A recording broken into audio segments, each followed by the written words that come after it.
You'll see. Okay, everybody's got that. Now be on your best behavior. Okay, going to start by sharing screen with the following words.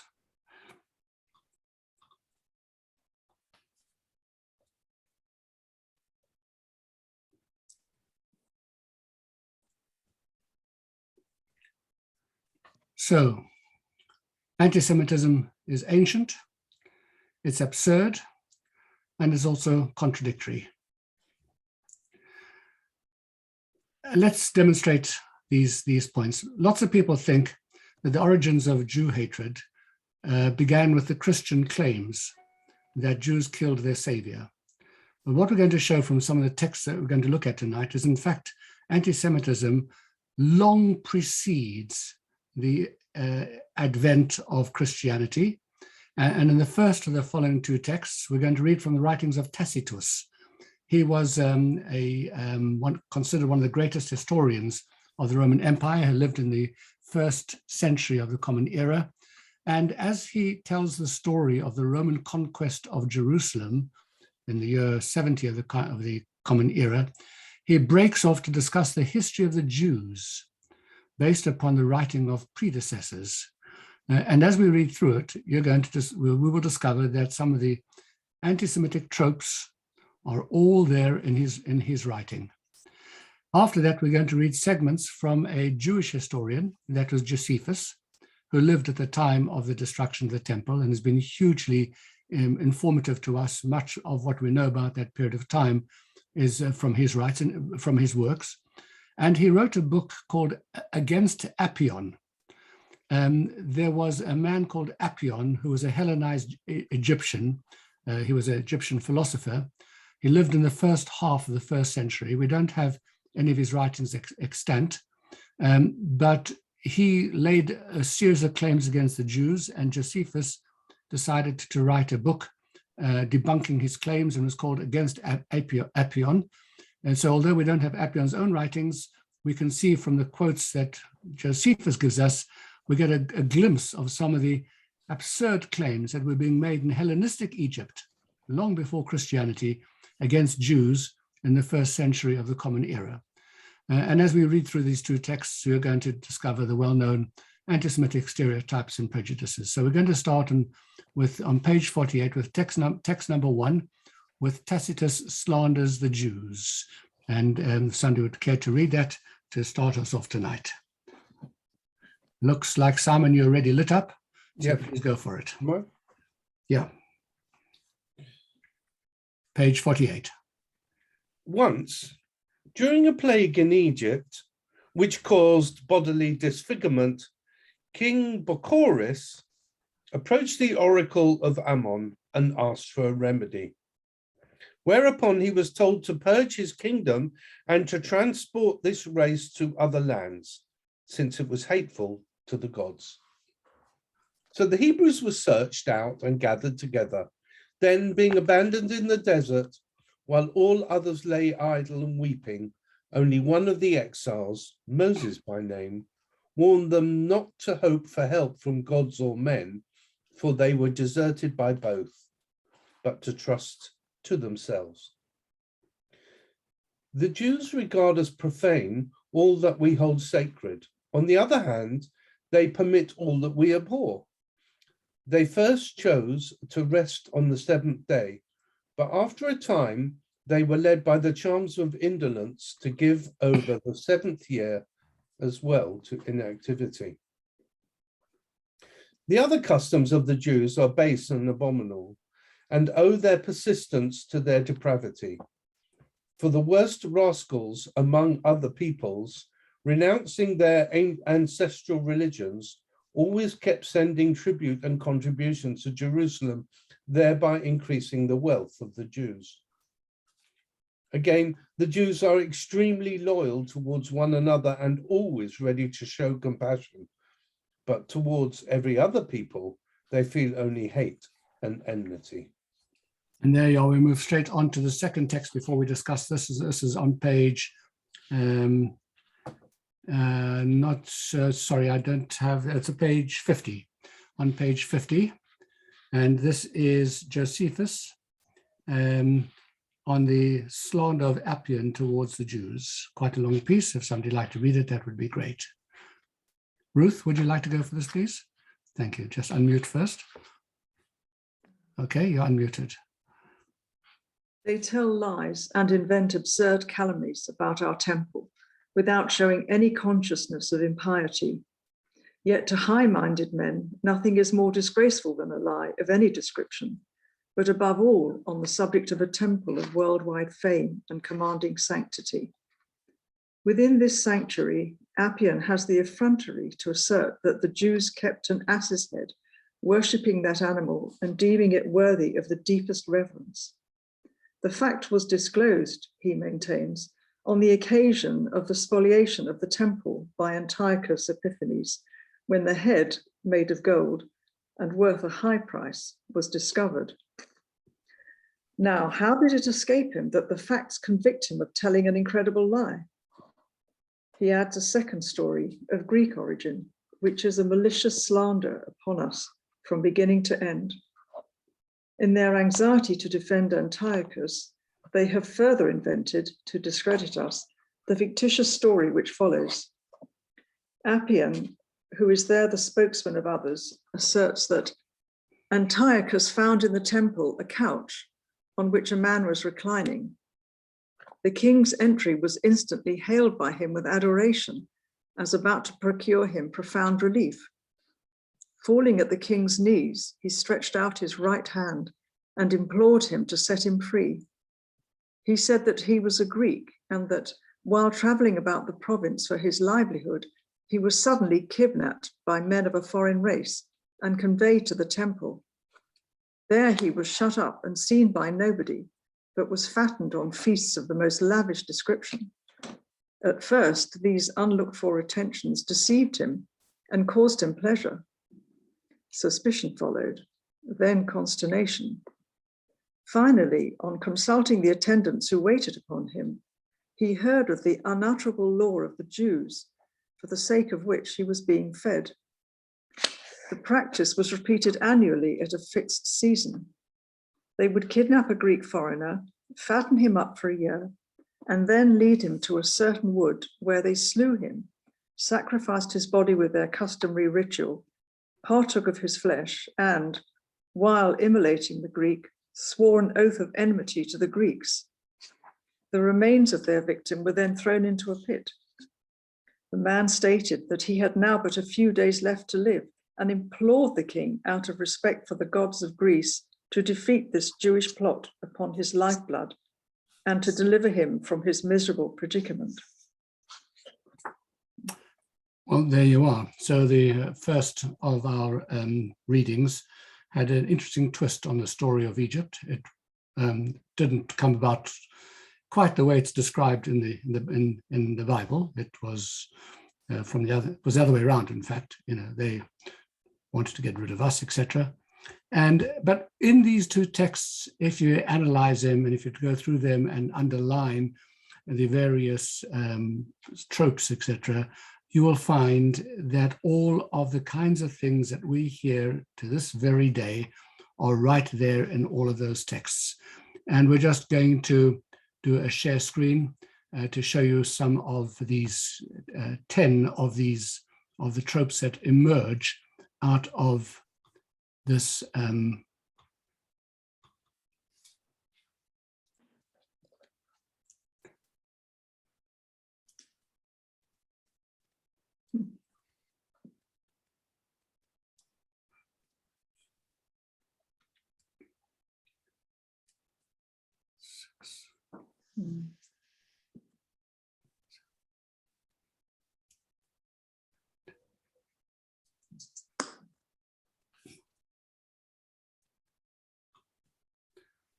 no surprises there. So in Tacitus, we see how the biggest societal problem facing Egypt, the plague, is blamed, of course, on the Jews, which kind of sounds a bit similar to the slogan that appeared on the title page of every issue of the Nazi newspaper Der Strömer, "The Jews are our misfortune." And it also taps into the historical trend to blame plagues on Jews. And that's, of course, true to this very day. There's no shortage of anti-Semitic social media accounts blaming COVID-19 on Jews and on Israel. And then the Jews are said to be idle and lazy. And this leads directly to the claim that the Jews are parasites and they live off the hard work of others. And by the way, in the writings of Martin Luther, you find very much the same sorts of claims. Then we're told that they have been rejected by the gods. And this would also sound very familiar to Jews living in the Middle Ages, who were constantly told the same thing by Christians, and was used to justify many forms of persecution. Their values are diametrically opposed in every way to the values of non-Jews. Now, of course, it's true that Jewish values do oppose some Hellenistic values, but the false claim was that the Jews and non-Jews have absolutely nothing in common, which implies, therefore, that Jews have no place in a non-Jewish society. Jews are wealthy. They are obsessed with money and gold. They rip off non-Jews. Again, Martin Luther speaks about this. They hate non-Jews. They kill non-Jews in the most sadistic way as part of ritual worship. Ritual worship, that sounds like a blood libel, which, by the way, only came to Europe in the 12th century, the very first one being William of Norwich in this country, and hasn't abated to this very day. So these claims are absolutely absurd. And yet it didn't stop anti-Semites from believing them and using them to justify the barbaric torment of Jews throughout history. And this absurdity continues to this very day. And we're going to give just one example, and I'll do a very quick share screen for our next slide.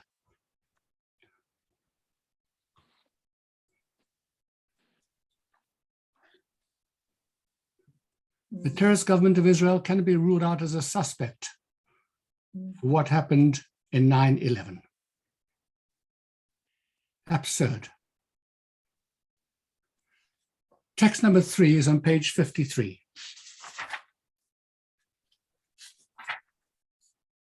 And it's from Phyllis Goldstein, A Convenient Hatred, The History of Anti-Semitism, published in Brookline, Massachusetts. I'll read it. Conspiracy theories are rarely logical. It's not surprising then that even as Al-Qaeda took credit for the September 11th attacks, the group did nothing to stop a rumor claiming that the Jews were really responsible. The rumor alleged that Israel, or specifically Mossad, was behind the plot and had warned Jews not to go to work in the World Trade Center on the day of the attacks.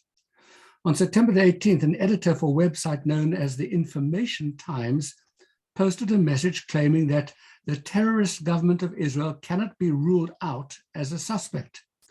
The editor did not identify a motive or provide evidence in support of his allegation. In his words, he was simply raising a reasonable question. 5 days later, Al Manar, a TV station based in Lebanon, stated that Mossad had indeed warned 4,000 Jews who worked in the World Trade Center to stay home on September 11th. And within days, that rumor appeared in newspapers and electronic mailing lists around the world, and people continue to believe the lie, despite the fact that about 18% of the known dead were identified in obituaries as Jews. So, as part of the absurd nature, this form of hatred is also often contradictory. And this was very famously expressed by Rabbi Menachem Zember, a famous rabbi in Poland who was murdered by the Nazis during the Warsaw Ghetto Uprising.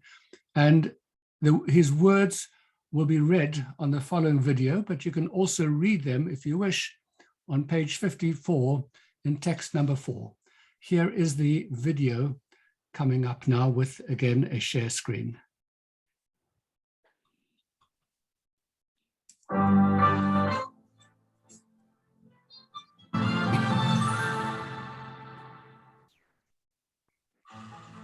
On the east bank of the Vistula River, in the Warsaw suburb of Praga, a Jewish boy was born in 1883 and named Menachem, he who brings comfort. His father, Elazar Zemba died shortly after, and the boy was raised by his grandfather. He became rapidly known as a dazzling genius and formidable Torah scholar, corresponding with the best Torah minds of his era. Menachem Zemba married at age 18. His wealthy father-in-law supported him for 20 years while he studied and put pen to paper, authoring over 10,000 pages of original Torah insights, including commentaries on Maimonides' magnum opus and on the Jerusalem Talmud, and 4 volumes of halachic responsa. His fame spread globally. He was offered rabbinical positions, including the office of the chief rabbi of Jerusalem, but he humbly shunned leadership. Leadership was thrust upon him in 1935 by order of the Grand Rabbi of Ger. The humble rabbi joined the Warsaw Rabbinate and proved his worth, becoming a world authority on Jewish law and a foremost spokesman for Polish Jewry. Before reaching age 40, Rabbi Zemba was appointed honorary secretary to Moetzes Gedolei HaTorah, a council of great Torah sages, populated by sages twice his age. In 1937, he twice addressed the full assemblage and was treated with awe. Then the Nazis arrived. Jewish Warsaw was reduced to a ghetto. 460,000 people were imprisoned in just 1.3 square miles. Starvation, disease, deportation, murder. Despite repeated offers of escape, Rabbi Zemba refused to abandon his flock. To them, he was a rare pillar of comfort. As one of a handful of rabbis who survived in the ghetto until its final days, he rallied his desperate brethren with powerful messages of hope and determination. He recorded an insight into the nature of anti-Semitism before the war. In light of his subsequent experiences under Nazi depravity, his words ring with timeless poignancy. There are those who seek to identify legitimate causes for the hatred of Jews. However, reality has shown that there is no legitimate reason. Anti-Semitism has no justifiable cause. The haters simply choose to hate God's people. This is demonstrated by the fact that Jews are hated for being capitalists and also for being socialists. They are hated because they are overly ambitious and sharp-minded, and also because they are indolent and parasitic. They are hated because they are too religious and conservative, and also because they advance progressive and secular ideas. The reasons for this hatred are consistently contradictory and have not an ounce of logic behind them.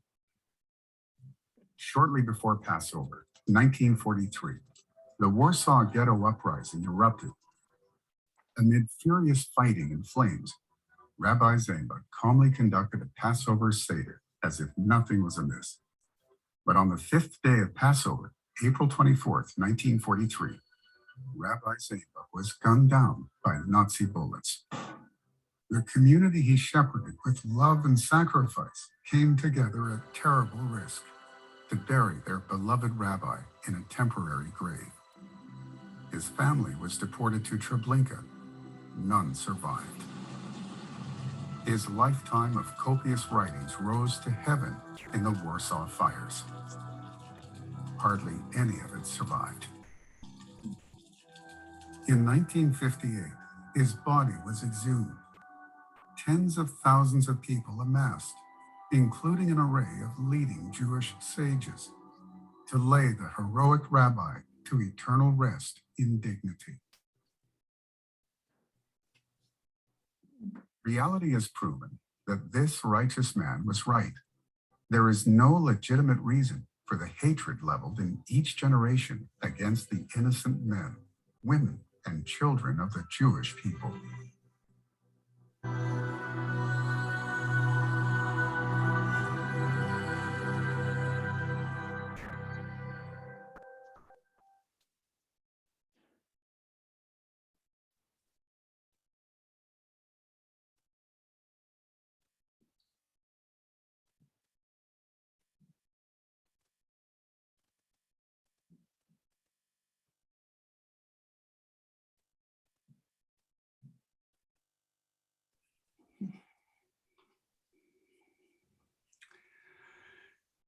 In each society, anti-Semites choose the issue that will most inflame and incite the masses. And they accuse Jews of being on the wrong side of that issue. And that is why we end up with these contradictory claims about Jews from one society to the next, or from one generation to the next.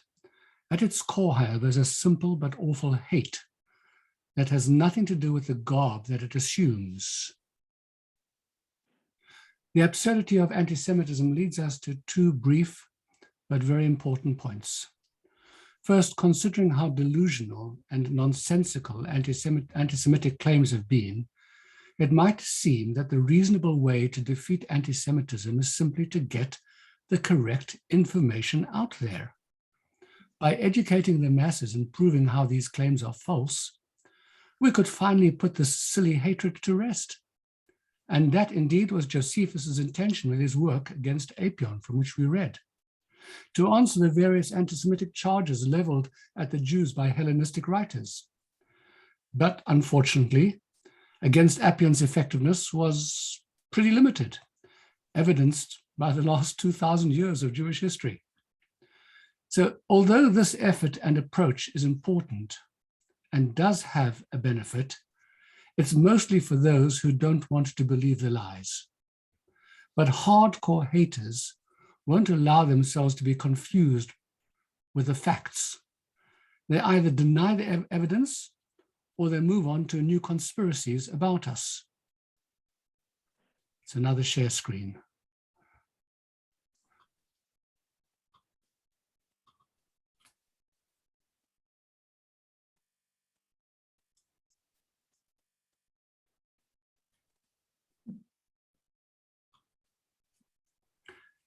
In text number 5, Deborah Lipstadt, who of course you will know about from the famous trial in England, speaks about the self-sealing quality on page 56. And if somebody would like to read that, it would be great. I'll read that, Shlomo. Thank you. If it is hard, it's not impossible to explain something that is essentially irrational, delusional, and absurd. That is the nature of all conspiracy theories, of which anti-Semitism is just one. Think about it. Why do some people insist that the moon landings took place on a stage set somewhere in the American West? Despite the existence of reams of scientific and personal evidence to the contrary, they believe this because they subscribe to the notion that the government and other powerful entities are engaged in a vast conspiracy to fool the public. If we were to provide these conspiracy theorists with evidence that proves the landing was indeed on the moon, they would a priori dismiss that, we say, and assume we are part of this conspiracy. To try to defeat an irrational proposition, especially when it is formally held by its proponents with a rational explanation, is virtually impossible. Any information that does not correspond with a conspiracy theorist preferred social, political, or ethical narrative is ipso facto false. Social scientists have described such theories as having a self-sealing quality that make them particularly immune to challenge. So our first point, of course, is that we're not going to win by trying with logic to try and refute the claims. Doesn't mean that we shouldn't attempt to refute false claims. We should, and maybe that will keep some people away from anti-Semitic views, but it's not going to be a complete fix.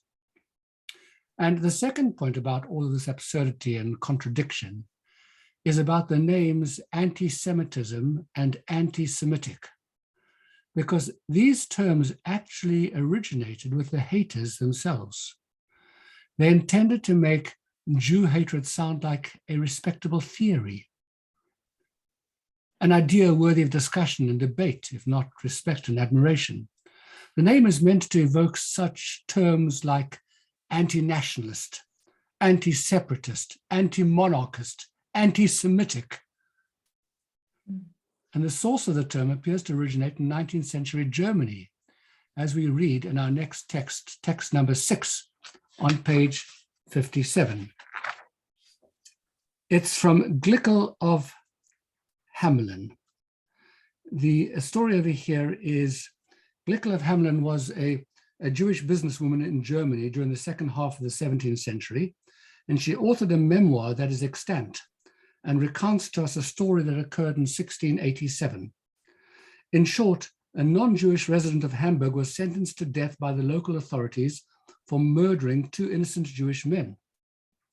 And this was too much for the anti-Semites in Hamburg, who couldn't allow one of them to lose his life over nothing. On the day of sentencing and execution, there was intense anti-Semitic agitation among the masses. And this is what she writes. On the day, this is text number 7 on page 58. On the day the murderer was sentenced to death, there was a commotion in Hamburg that had not been seen there for 100 years over a man sentenced to death. The lives of all Jews were in danger due to the extreme rishus, the evil, the wickedness that had been roused. So on that particular occasion, by the way, it all ended well for the Jews. The Hamburg Senate were aware of the agitation, and they issued an order that anyone caught hurting any Jew in connection with this case would be severely punished. But for our purpose, notice how she describes anti-Semitic agitation. She uses the word rishus, which translates as wickedness or evil. And this was not a one-time occurrence. Glickel uses this term multiple times in her memoir describing anti-Jewish agitation. And other Jews during this period do the same. So while for the purpose of this course, we're going to continue to refer to anti-Semitism, it's just as well to recall what it is really in its essence. It's just evil and wicked. So here is our share screen on this misnomer.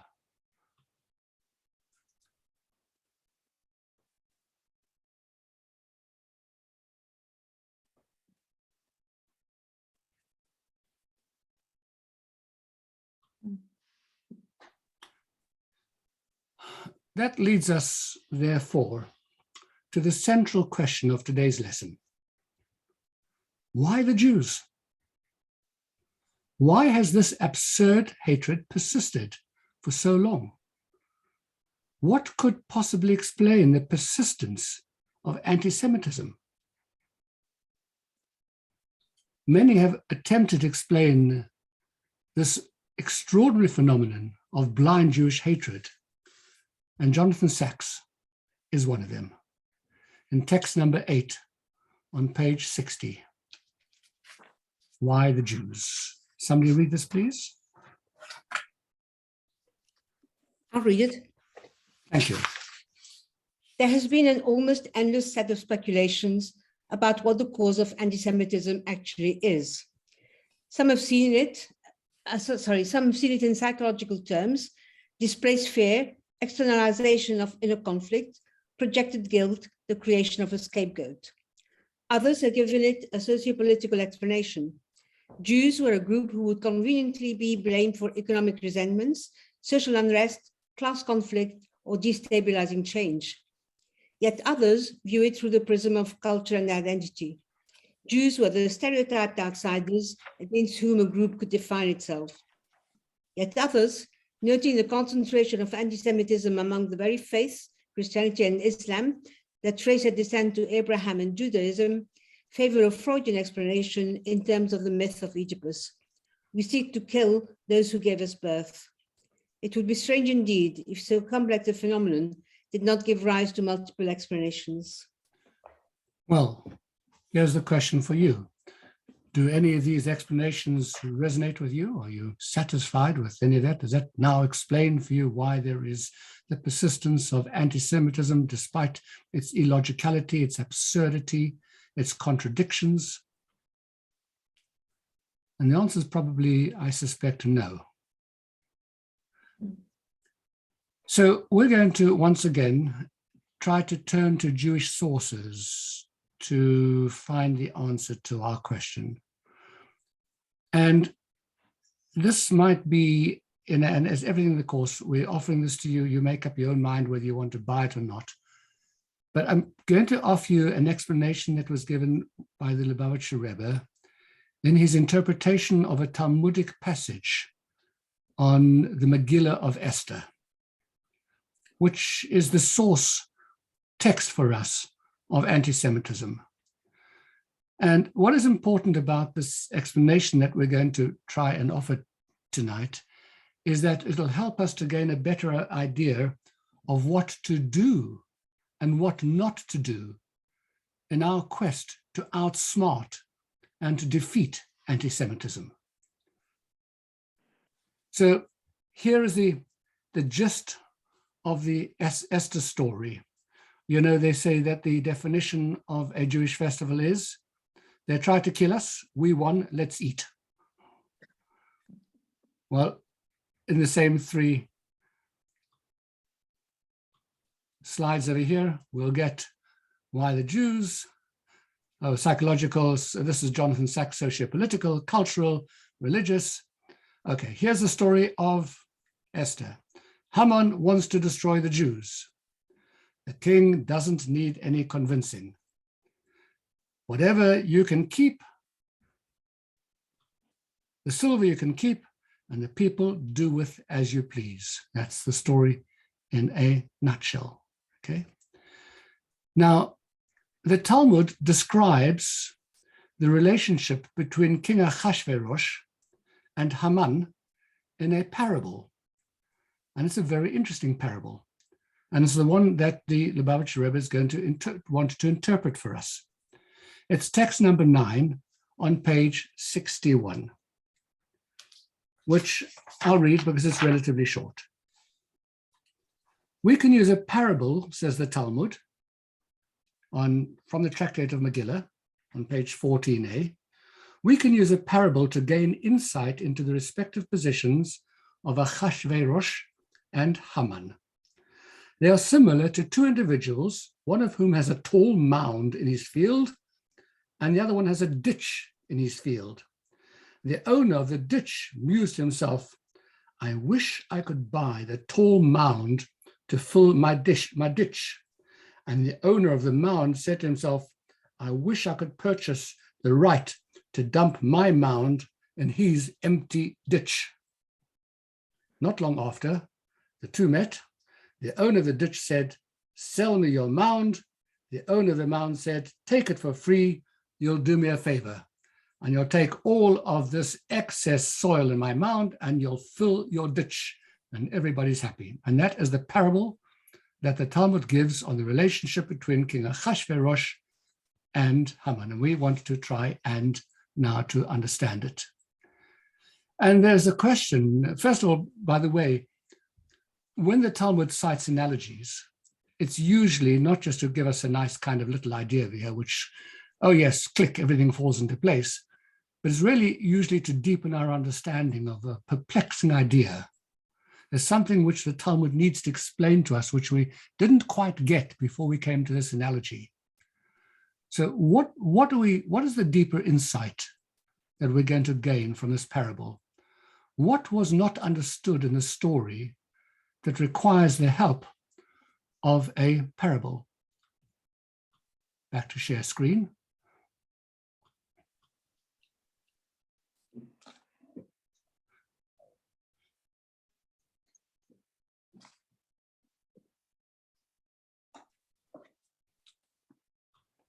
So this is the question.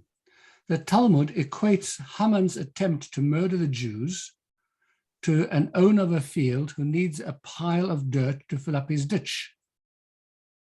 But that doesn't seem to be any link with the original story, because Haman wasn't trying to fill anything up.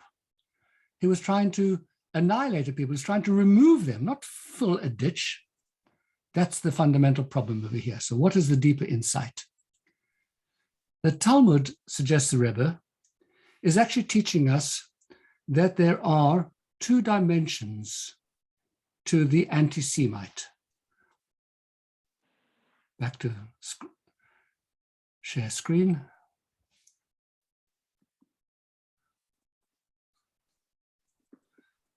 Ahasuerus is one kind of anti-Semite. typical racism and xenophobia. Haman, who has the ditch, is trying to illuminate something much deeper inside of him, a void. Let's explain that. So one dimension of anti-Semitism is the superficial Achashverosh dimension. He simply sees the Jews as a mound in his field. They're in the way. They're different. And therefore he sees their presence in his midst as unwanted, detestable. And this sentiment is typical racism, xenophobia. You're different, so I despise you and I want you gone. Just as the field owner wants a pile of dirt removed from his field. And if this were the sum total of anti-Semitism, it would be pretty depressing, because it would leave us with no choice other than to be hated. The only way for the hate to abate would be for us to completely disappear as Jews. But that is when we come to the second half of the analogy, Haman's ditch, which expresses a deeper dimension of the anti-Semite. It uncovers a deeper reason why anti-Semites hate Jews. The Talmud calls Achashverosh a foolish king. As a fool, he didn't understand the true nature of his hatred. Haman knew why he hated Jews. It was because they made him feel like he had a ditch in his field. Because Haman had the conventional gifts of a good life. He had a wife, as we know, a family, he had riches, he had power, he had fame. And yet he senses a gaping void, something that made all that he had seem meaningless.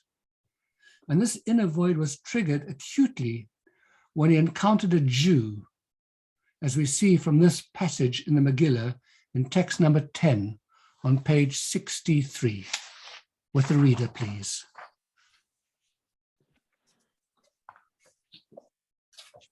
Well, it's short, I'll read it. Haman told them about, this is to his family, about his magnificent wealth and his many sons, and how the king had promoted him and advanced him above the other officials and the royal courtiers. What is more, said Haman, Queen Esther personally prepared a feast, and besides the king, she did not invite anyone but me. And tomorrow, too, I'm invited by her, along with the king. But all this means nothing to me each time I see Mordecai the Jew sitting at the palace gate. Why does Mordecai irritate him so much? What is it about Mordecai that gets under his skin? He's got everything he wants. He's the most powerful person in the kingdom, apart from the king. At Achashverosh's instruction, wherever Haman walked, all the ministers and servants of the king would bow down to him. All except Mordecai the Jew. As the Megillah says, Mordecai would neither kneel nor bow. And this infuriated Haman, because Mordecai's refusal to bow didn't just make Haman angry.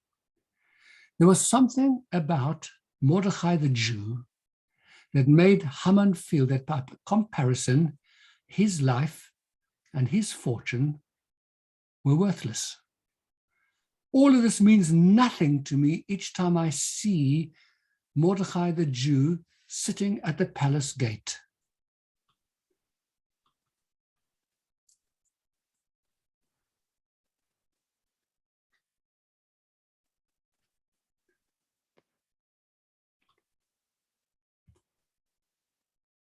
So in Mordecai, suggests the Lubavitcher Rebbe, and his refusal to bow, Haman saw someone whose life was about more than just self-preservation.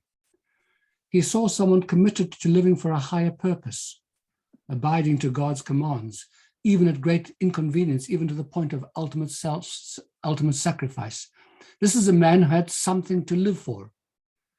And at some very deep level, this reminded Haman of the emptiness in his own life, the ditch, a life spent in selfish materialism. And while it made him feel good temporarily, ultimately, it left him as a human being, as it does for all human beings, feeling empty. Mordechai reminded Haman of the hole in the middle of his beautiful field, a ditch that needed to be filled. He could have filled this void in a positive way. He could have become a source of good instead of evil, because every human being, Jewish or non-Jewish, has a role to play in fulfilling the divine purpose in creation. The Jew embraces the Jewish role, the non-Jew can embrace his role or her role, and many do. And they don't have a ditch. They don't feel empty and they have no cause to hate us. And in many instances, they risk their lives to save us.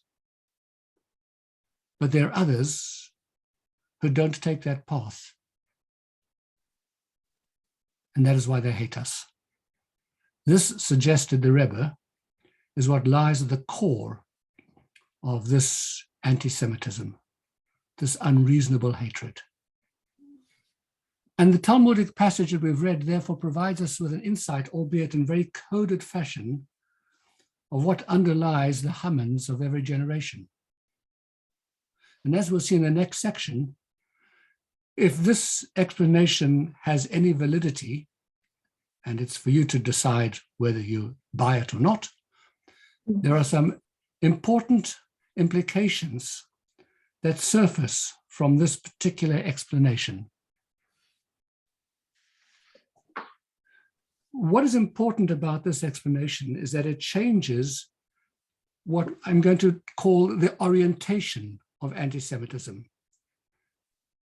Instead of the explanation for anti-Semitism that turns inward, blaming Jews or Judaism, that there's something fundamentally wrong with us, and that is why they hate us, this explanation turns outward.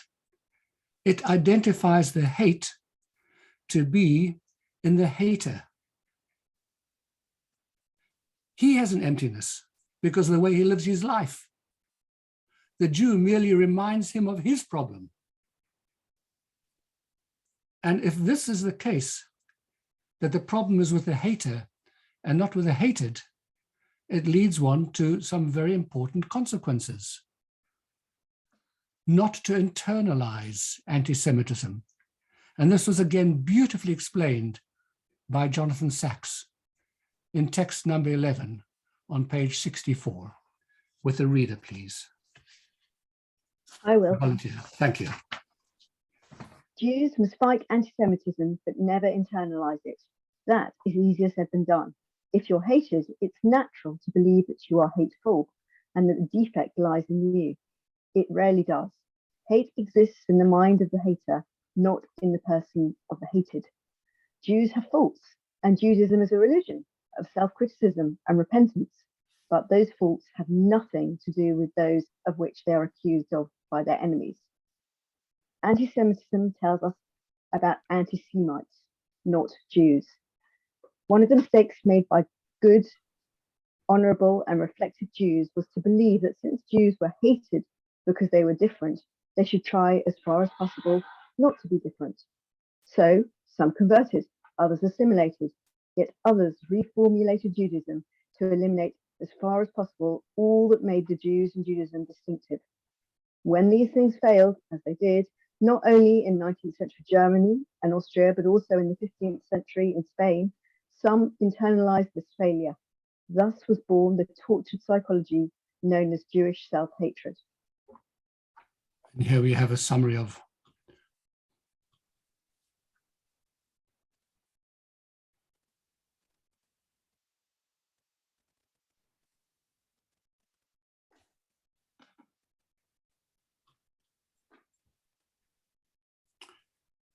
So internalizing anti-Semitism leads to the belief that we need to change ourselves in order to be loved by the Gentile world.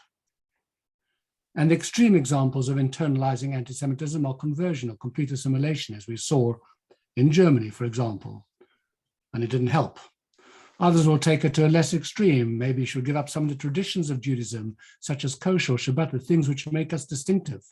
Others argue that Jews should give up on their claim that they are the chosen people, because this is going to help to reduce anti-Semitism. And others suggest that by encouraging intermarriage, Jews would be seen as more acceptable within society. But by changing themselves to solve anti-Semitism, we're arguing tonight that Jews were looking in the wrong direction. The problem is not in us, and the solution is not going to arise by changing us.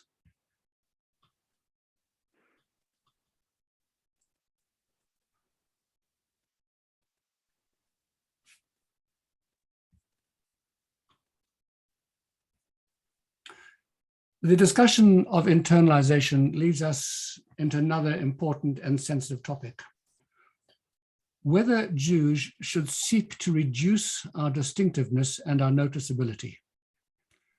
We're not, of course, referring to taking precautions in order to avoid being a target in instances where there are security threats or whatever. We're addressing the approach espoused by some Jews that if Judaism and Jewishness would be less in the open, it wouldn't stoke anti-Semitism. And there's this lovely story from Rabbi Abram Tversky. He was a lovely man in America. He was a psychiatrist who ran a hugely successful addiction center for many, many years, came from a great rabbinic family, and it conveys the popular Jewish desire to be less noticeable. It's text number 12 on page 66, and I'll read it for you because it's very short. I was once traveling on a bus dressed in my customary garb, wearing a broad black hat and a black frock coat. A man approached me and said, "I think it's shameful that your appearance is so different. There is no need for Jews in America to be so conspicuous with long beards and black hats." "I'm sorry, mister," and he had a wonderful Boston accent, by the way. "I'm sorry, mister," I said to the man. "I'm not Jewish. I'm Amish, and this is how we dress." The man suddenly became terribly apologetic. "Oh, I'm terribly sorry, sir," he said. "I didn't mean to offend you. I think you should be proud of preserving your traditions." It's a lovely story. It's a true story.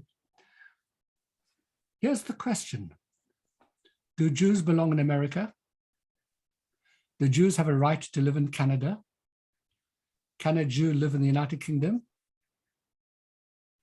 If the answer is yes, it ought to be yes without a precondition that asks the Jew to sever himself from his identity as he crosses a doorstep when he leaves his home. If a menorah can't be in a public space, and if a Jew can't proudly have a mezuzah on the exterior of his home, it means that Jews are not tolerated in that place. It doesn't matter whether Jews are forced to conceal their Jewishness because of a governmental law or a policy, or whether Jews impose this self-censorship on themselves because we don't want to be too out there, because it's going to cause anti-Semitism. We shouldn't be ashamed to express our Judaism in public, because whether it be a piece of jewelry, a kippah, mezuzah, menorah, whatever, it confirms for us and for the Jews around us, even the anti-Semites in our midst, that there's no reason really in a free country to hide one's identity, as if we're somehow contrary to the life and the culture in which we live. In fact, for many Jews, when they notice a rise in anti-Semitism, as we've observed, they feel a need to be more outward about our Judaism, as we read in this next piece in text number 13 on page 67. And this relates to something which happened very famously in America. It's text number 14. Please, quite a long piece. Please, somebody read it for us. It's from Cecil Roth, who is, no, it's, no, I've got the wrong text over here. It is from Barry Wise, How to Fight Anti-Semitism, published in New York. Actually quite a short piece. In the first 3 decades of my life, I never wore a Magen David necklace. It always seemed redundant to me. But since the Pittsburgh attack, I've worn a Jewish star pendant regularly, especially in public venues and in situations where I'm conscious of being one of the only Jews in the room. The show of pride has become really important to me. I want people to know that I am unafraid. And this is the example set by Mitchell Leshina during his middle school graduation this spring in Vernon Hills, Illinois. Leshina doesn't usually wear a kippah, but the Poway shooting changed things for the 14-year-old. It was important to make a statement that we're still here, and no matter what happens, we'll still be here. So this is the issue relating to whether we want to internalize or whether we want to be outward. And by the way, the benefit of not being afraid to show our distinctiveness or to even celebrate it is a benefit not only to ourselves, but to all other minorities as well. If we cower, if we are giving into the idea that a majority should be able to taunt any minority into silence, if we do not cower and maintain our distinction, we help the world embrace what Jonathan Sacks very famously called the dignity of difference, the right of human beings to be who they wish to be and to assert their own identities. And the British historian Cecil Roth argues that Jews have served in this important role for many centuries, reminding all of those around them that there is a different way to think and that it is permitted to think in a different way. In text number 14 on page 67, it's entitled A Symbol Against Uniformity. A reader, please.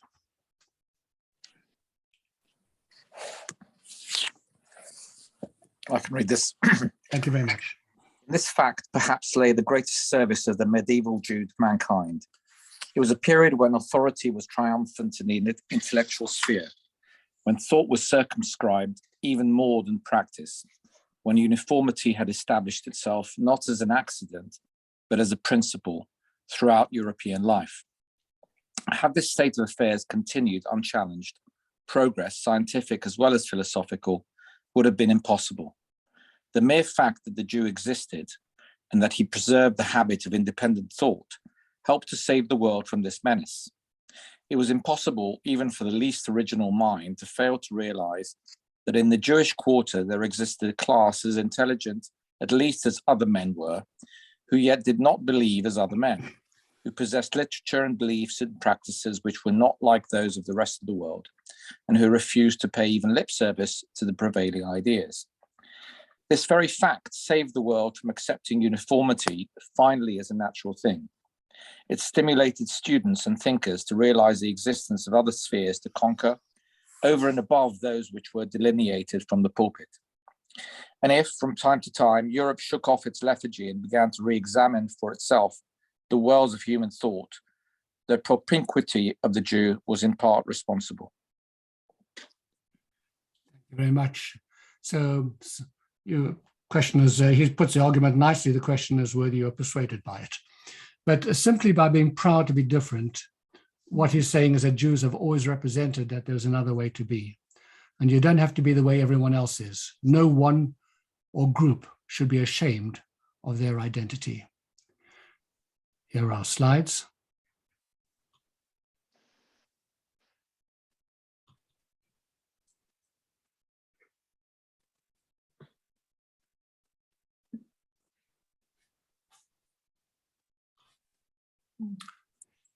Well, okay, it's all very well not to internalize anti-Semitism and not to be afraid to be different.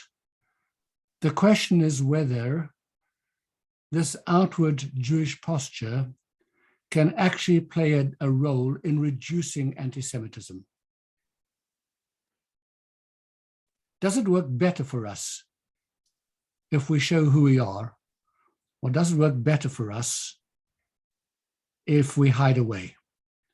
What are the benefits, not to us, but to the aim of reducing anti-Semitism by being outward? So the story of Purim, once again, is the one we turn to because an obvious question remains about Achashverosh's attitude towards the Jews. Haman attacked the Jewish people because of their separatism, concluding it's not worth it for the king to keep them because they're separate people, they're all different. And Achashverosh says, yes, you're right. Esther then goes to the king, invites him first to a first party, a second party, and then she finally reveals to the king that she's Jewish. and she pleads for people, and the king is enraged about the plan to kill the Jews, and he has Haman killed instead. So what's changed in the story? The Jews still remain separate and different. Why does Ahasuerus suddenly decide to spare the Jews? If he loved Esther, he could have chosen to save her and left the rest of the Jews to die. And this question was asked by the Lubavitcher Rebbe in the following excerpt in text number 15 on page 70. All that Esther had to do to prove that the conclusion presented by Haman following his arguments against the Jews, namely that it's not in the king's interest to let them remain, was false. She told the king, "It is true that this nation is, as Haman stated, a people scattered and separated among the nations. It's also true that their laws differ from all other peoples. Nevertheless, despite this," she told King Ahasuerus, "you can see for yourself that Haman's conclusion that it's not in the king's interest to let them remain is not true. To the contrary, you can see that the uniqueness of the Jewish people is actually a positive quality." And this response is succinctly captured in the words that Esther spoke to Ahasuerus. "May my life be given me in my petition and my people in my request." To Haman's claim that letting the Jews live was against the king's interest, Esther responded, "You should realize that this is the nation from which I, Esther, emerged. This is my nation. This is the people that produced me, the ones that raised and educated me, and I conduct myself in its ways. You know very well that you selected me from all of the best and the finest ladies, who were themselves selected from the 127 countries of your empire. If so, you have in front of you the evidence that the entire complaint is without basis. I am one of these people, and you love me because you found and saw things in me that were worthy. And they worthy in these people who are scattered throughout your entire nation." And Ahasuerus agreed. He was familiar with Esther's superior qualities and her exemplary behavior. And when he learned from her that her conduct was reflective of the conduct of the Jewish people, my people, he was left with one question: who in their right mind would seek to destroy a people that produces individuals as good as Esther? It could only be an evil and a dangerous person. What a fascinating interpretation here. Let's just take a look at these 6 slides.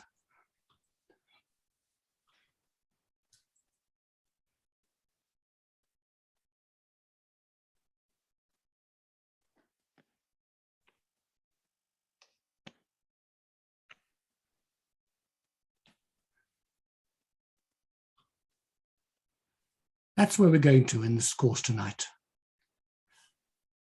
We're talking about the ways in which anti-Semitism can be changed or affected, the way in which anti-Semites can be changed.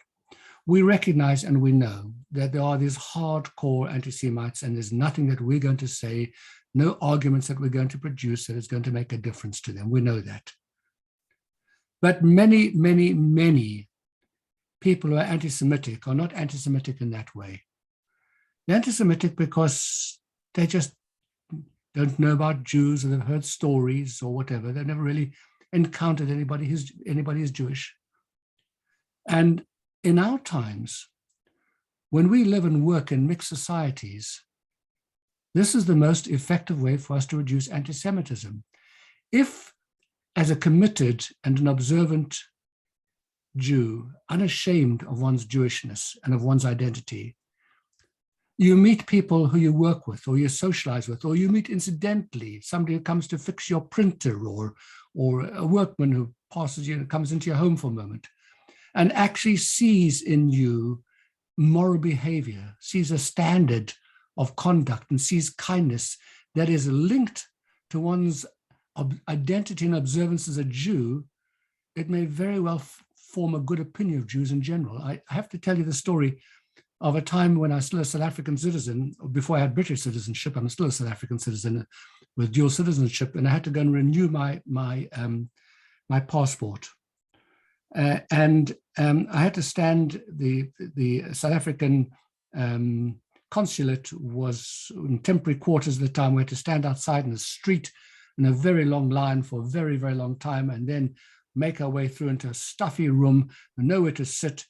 And it was just horrible, a horrible, horrible experience. And by the time I got to the window, I was ready to burst. And this was still shortly after apartheid, and the man sitting behind the window is a black man. Yeah. And I'm ready to give him a piece of my mind. Yeah. And he looks up at me and says to me, "You're Jewish?" And I say, "Yes." He says, "Ma nishma, how are you?" In Hebrew. I said, "Hello, are you Jewish?" He says, "No, I'm not Jewish." He said, "But I worked for many years for an Israeli family in South Africa who were very, very good people. And I learned to admire the Jews."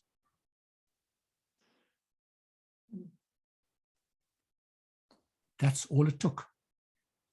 They could have been bastards. They could have treated him badly, and he would have become an anti-Semite. But they treated him nicely, with honor and with dignity. And he learned to respect Jews because they were the only ones that he'd ever encountered. And so he extrapolated, he applied what he'd seen from them to all others as well, to the whole race. And it's not good enough that the person should simply know that you're a good person because you're a good person. You have to be a good person, not despite your Jewishness, because anti-Semites in every generation have always had their good Jews. Some of my best friends are Jewish, kind of thing. No, it has to be because they actually see what it means that you are a committed Jew. And that's one of the ways in which we can actually, in practical terms, begin to shape opinions around the world with the people we come into contact with, because this is an extraordinary era. In previous times, it was not permitted to us to do this. We were in closed societies, we were shunned, we had no access to the wider world. But we live in a different age. Certainly those of us are privileged to live in the democracies, even sometimes that maybe the democracies are a little bit wobbly from time to time, but they're still liberal democracies in which we are given our freedoms, and we are permitted and allowed to be the people who we wish to be. And we can influence the world by our own example and by our own actions. Again, let's be realistic. You're not going to change hardcore anti-Semites, but you can change the attitudes in lots of people. There's a story of an Arab called Mohammed Dajani that makes the point that one's opinions of Jews in general is sometimes formed by one's experience of a particular person or persons. Mohammed was born in 1946 in Jerusalem, and he spent years as a committed anti-Semite. He was a senior Fatah operative, and in 2014, this same man, as professor of Quds University, led a trip of Palestinian students to Auschwitz. The very first of its kind. He was fired, by the way, for his crime. And the question is, what triggered this change? And in a 2019 interview, he explained in text number 16 on page 72, what makes a difference. I started going with my father to Hadassah Ein Kerem hospitals for his chemotherapy. Hadassah, as you know, is a religious hospital. Many of the doctors are religious, and the nurses and the staff. And to my shock, I started to observe that the doctors and the nurses treated him as a patient. The doctors were very friendly, and the nurses were also. He would bring them fruit, flowers, and chocolate. And I noticed in the hospital that Palestinians were also receiving treatment. And that actually awakened me to a great extent to the humanity in the other. And it also awakened my humanity. This, for me, was the starting point.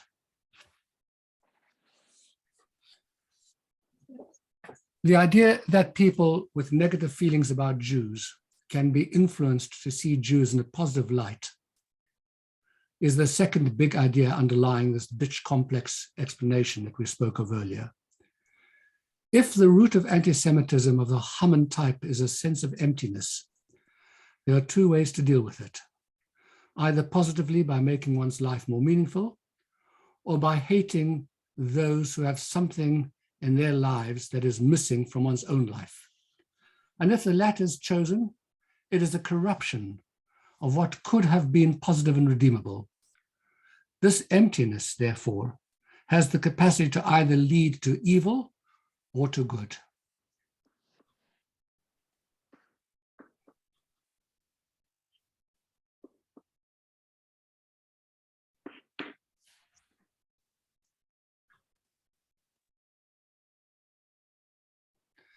If Judaism teaches that everything comes from God, everything must have a source somewhere in goodness, because evil doesn't have an independent existence. It's a corruption of something that could have been good, something that could have been positive. And therefore, even the evil of anti-Semitism must have somewhere divine source that has been corrupted. God creates a sense of emptiness in a person who leads a meaningless life in order to be able to help them to recognize it and lead them towards a more purposeful life. And if that is corrupted, then it leads to hatred. But there's this belief that we can change the world. Not all of it at one time, but we still have this ultimate belief that this concept, this scourge, this evil thing called anti-Semitism, if its source lies in an emptiness, does have a capacity somewhere to be changed into something that is positive, even though we can't achieve it now in our world at this point in time. But that is why the prophets envisaged a world in the Messianic age in which there would not be hatred and anti-Semitism, a world in which all mankind would feel fulfilled. And these are the famous words of Isaiah, very briefly, in text number 17 on page 73. The wolf will dwell with the lamb. The leopard will lie down with the young goat. These words, says Maimonides, are a metaphor and a parable. The interpretation of the prophecy is that the Jews will dwell at peace together with the wicked Gentiles who, like a wolf and leopard, had sought to devour them. Now, unless this evil has a source somewhere in good, this could never happen, because it would be irredeemably evil. But the fact that it can change means that there is something that is changeable. We can do our little bit with those whom we can influence. The rest, I'm afraid, will have to wait. We're not there just yet. In the meantime, the best we can do is to lend a hand in helping people avoid the ditch in the first place, by being a living example in our conversations, and we can show others what it means to be a Jew who believes in God, who desires a world peopled by decent human beings. And even though we might not change the views of hardcore anti-Semites, we may positively change the views of many others with whom we come into contact. And sharing this message has always been part of the Jewish mission. Even though in previous times direct influence wasn't really possible and it posed a risk of being accused of trying to convert people to Judaism, but times have changed. As I said, we live in an era where we can be open about Judaism's message to all others. I have a share screen over here just to move through all of our, make sure we've covered all of our screens.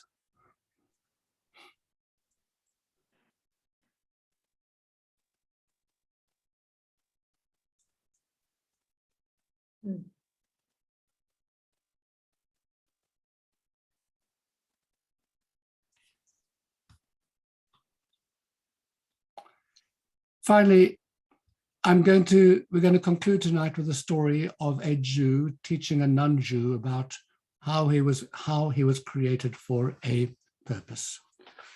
And we're going to read you this story. In 1798, Rabbi Shneur Zalman of Liadi, known as the Alter Rebbe, was imprisoned in St. Petersburg on slanderous charges of treason. A Russian minister who was well schooled in Bible studies and had heard of the Alter Rebbe's genius visited him in his cell. He asked the Rebbe to explain the verse, "And God called out to man and said to him, Ayeka, where are you?" In the beginning of the Bible, this is God speaking to Adam. Did God not know where Adam was, that he had to ask him, "Where are you?" At first, Rabbi Shneur Zalman presented the explanation offered by Rashi. The question, "Where are you?" was merely a conversation opener on the part of God, who didn't want to unnerve Adam by immediately confronting him with his wrongdoing. Yes, what Rashi says I know, said the minister, but I want to hear how the Rebbe understands this verse.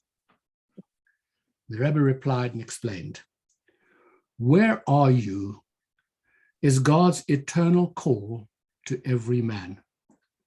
Where are you holding? What have you accomplished? You have been allotted a certain number of days and hours and minutes in which to fulfill your mission in life. You have lived so many years and so many days," and here the Rebbe hinted at the exact age of the minister. "Where are you? What have you achieved?" The minister was very impressed. He clapped the Alter Rebbe on the back and shouted, "Bravo!" And afterward, it was very helpful in having the Alter Rebbe freed from prison. And in a sense, I suppose, this is the question that we all have to ask ourselves. Ayeka, where are you? The existential question of the Bible.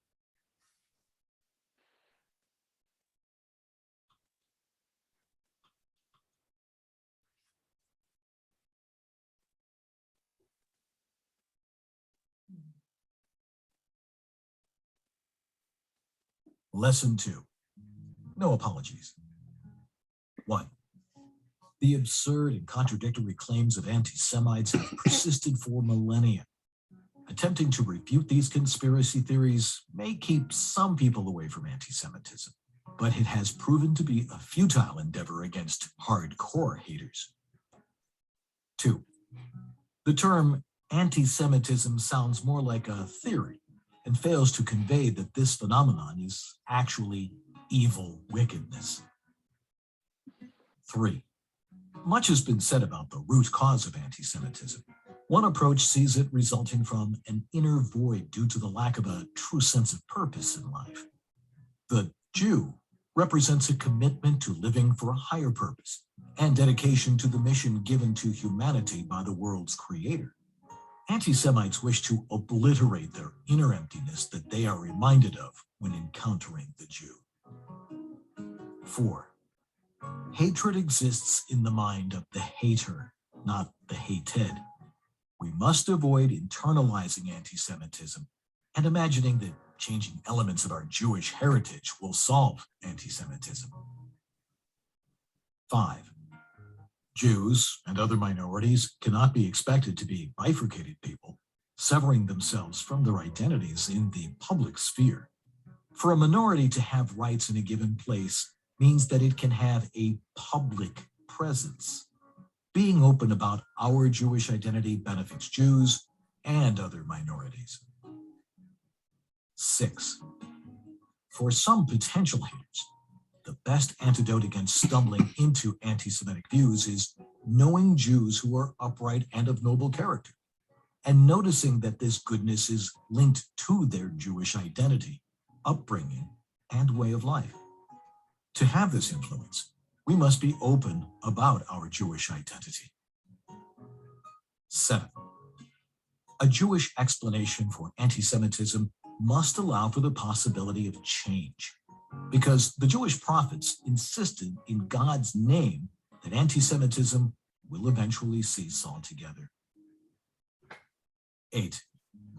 We can reduce anti-Semitism by teaching the world to avoid an inner void, by embracing God's mission for all humanity.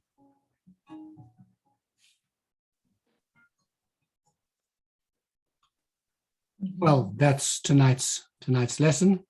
And as you have seen, next week, we're going to talk about why anti-Semitism has morphed into anti-Israel and what can be done about that, and in particular, about Jews who have turned against Israel and against their Jewish identity. So it's a particularly relevant and interesting course. I hope that you enjoyed tonight. And of course, anybody who's got any discussion or questions, this is the time now to voice your views.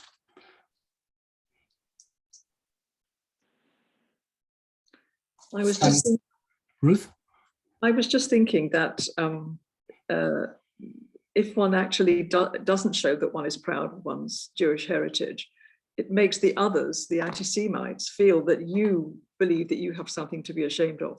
So it fuels the anti-Semitism. Yes, that's internalization. Yes, yeah. If there's something wrong with me, it makes the other person stronger. That's yeah. Absolutely. Yeah. Yeah. Yeah. This is, I use these occasions over here to say hello to my sister, who I never get to speak to otherwise. Hello, Lyd. Joined us from America. Thank you. So I've got a question. Yeah. Why do you think it's become so prevalent in the last 2 or 3 years? Because of, I think there's probably 2 reasons. First of all, Israel has become a cause célèbre. You know, it stokes the flames. The whole issue of Palestinians, apartheid state, and everything else fires up the hardcore anti-Semites, and those who are fringe as well, and turns them into anti-Semites, people who might have been more neutral. And there's no question about it that social media has made a huge difference in terms of the communication, the speedy communication of ideas and the ramping up. You just have to see Twitter, you know, and you know, the way the abuse, you know, on Twitter and other places. Let me, by the way, just to end stop the recording.